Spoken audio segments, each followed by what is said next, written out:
Today we are going to deal with the chapter 1 of 9th standard NCERT, which is number systems. Well, the NCERT shows you so many illustrations in order to learn different groups of numbers. But I don't think you want to sit and learn so much, right? I have a solution for this. I have a simple diagram to learn all this theory and learn it in a simple manner to answer such type of example questions and many more practical questions. The solution is this. Well, let me explain to you what this diagram is. It's the number system. It begins from natural numbers, a group of numbers which begin from 1 and goes up to infinity. Next comes the whole numbers, which is the same as natural numbers but begins with 0. Next comes the integers, which is a group of numbers of negative numbers, positive numbers and 0 on the number line.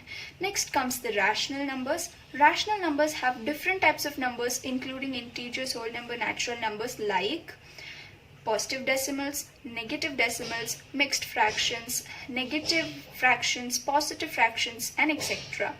Next on top of the list is real numbers. Well, real number is a group of rationals and irrational numbers. Rationals, as all of you know, is all of these below. But what about irrational numbers? Irrational numbers is not to be given so much of priority, but still the group of irrationals and rationals make up real numbers. On a whole, this is your number system. If you know this, you will be able to answer most of the questions. Let's begin with the example 1 of NCERT. Are the following statements true or false? Give reasons for your answer. First statement is every whole number is a natural number. Is that true? We'll check it out. Well, every whole number cannot be a natural number because whole number has 0, whereas natural numbers does not have a 0. Therefore, 0 is not a natural number. The first statement is false. Please mark it as false. The second statement is every integer is a rational number. We can prove that. Let us consider any integer m and divide it by a unit. All of you know that rational numbers are expressed in the form of p by q. P by q, right? Now, doesn't m by 1 look like p by q form? Therefore, every integer can be expressed in the form of a rational number. Therefore, the second statement is true. Please mark it as true. The third statement is every rational number is an integer. You know that the rational number is expressed as p by q, but not all rational numbers can be integers because integers contain both negative numbers, positive numbers as well as 0. So all p by q forms cannot be expressed in the form of an integer. Therefore, the third statement is wrong. Please mark it as false. We'll come to the example 2. Example 2 says, find 5 rational numbers between 1 and 2. There are 2 ways NCERT suggests. I will teach both of them. The question goes like this. 5 rational numbers between 1 and 2. I'll teach you the first method. That is, first look at the number of numbers they've asked you to find out, which is 5. Take the successor of 5, which is 6. Now, all you have to do is multiply 6 with the numerator and denominator of the given 2 numbers.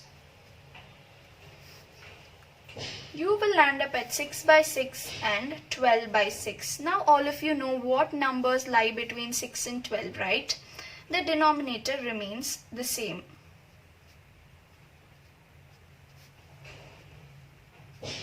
That's it. You have your 5 numbers between 1 and 2. But NCERT suggests another method as well, which is a bit bigger than this. But I'll teach you the method. The formula is r plus s by 2. All you have to do is consider 1 to be r and 2 to be s and substitute it. Since they've asked you 5 numbers, we'll start with finding out the first number. Number 1 out of the 5 numbers is 1 plus 2 by 2, as the formula suggests, which is 3 by 2. This is the first number, and this one on the number line would look like 1 comma 3 by 2, comma 2. Let us find out the number 2. Now all you have to do is consider 1 as R and 3 by 2 as S. Therefore 1 plus 3 by 2 by 2, which ends up at 5 divided by 2 into 2, which is 4. This is the second number, and this on the number line would look like 1, comma 5 by 4, comma 3 by 2, comma 2. The number 3 is, now let us consider 5 by 4 to be R and 3 by 2 to be S. You can make any combinations you want except for the numbers you've already used.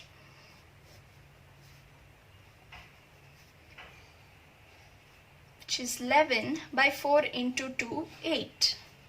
This is the third number, and this on the number line would look like 1, comma 11 by 8, comma 5 by 4, comma 3 by 2, comma 2.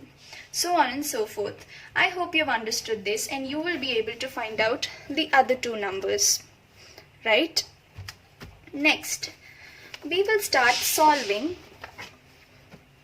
our exercise 1.1 as the title of my video suggests. The first question is 0 a rational number? Can you write it in the form of P by Q, where P and Q are integers and Q not equal to 0? We'll check that out.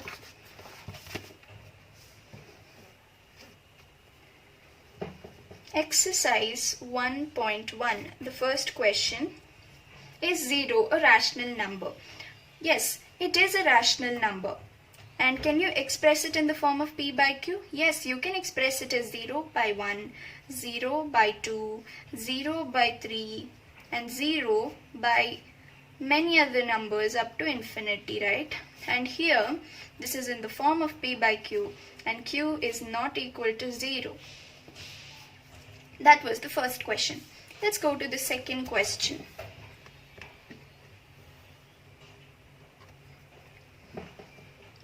Find 6 rational numbers between 3 and 4. Again, I will do it in the first method. You guys go ahead with the second method because you need to get a lot of practice in order to master NCERT. The first method goes like this. Find the number of numbers they've asked you to find out between 3 and 4. Go with the successor. Multiply 7 with the numerator and denominator of the given two numbers. You will land up with 21 by 7 and 28 by 7, and you guys know what numbers lie between 21 and 28, and you will be able to fill it up, right? You guys please go ahead with the second method as well so that you get more practice. Now let's go ahead with the third question.